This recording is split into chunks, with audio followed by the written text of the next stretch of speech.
Hey, this is Phil Dixon, and I just want to talk to you this evening because I always like to hear what the people who really saw these players thought about them. So I was reading something from April the 7th, 1928, that was written by Cumberland Posey, the owner of the Homestead Grays, who was also a tremendous basketball player.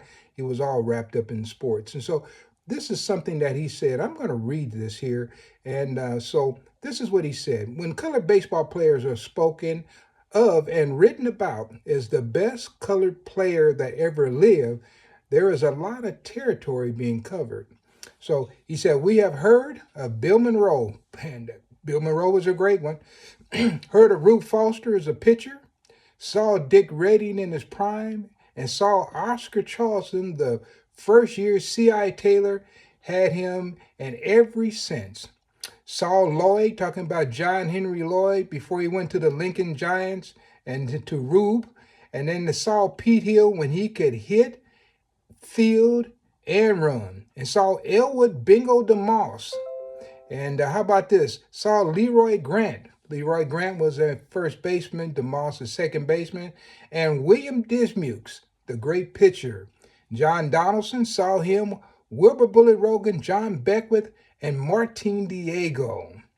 And he said that he was told by C.I. Taylor that Cristobal Torrente could bat as good as Charleston could field.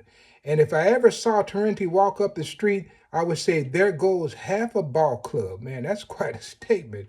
He said, so there's been some wonderful players mentioned. He said, but in this writer's personal selection is the best that he ever lived in one's prime. He said is Smokey Joe Williams. That's what he thought.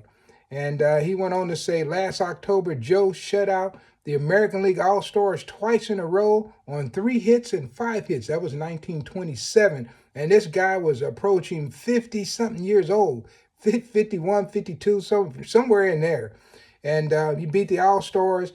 And he said they had the best club ever assembled that played a colored club. All right.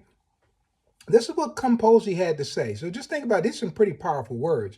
And then he went on to, he wanted to make mention, because he had to mention some of these other guys just a little bit more. So he said, we might mention, in addition, John Henry Lloyd is the best shortstop we ever had. Pete Hill is the best hitter. And William Dismukes, the smartest pitcher. And he said John Beckwith, the hardest hitter. And Jimmy Lyons is the best base runner. And that was in 1928. There were a lot of great guys who came after that. But in Cum Posey's opinion, these were some of the all-time greats. Hope you enjoyed that. Look some of these names up, guys. Don't take my word for it. And don't take Cumberland Posey's word for it. He's just telling what he saw. And I think it's a pretty good list. Thank you.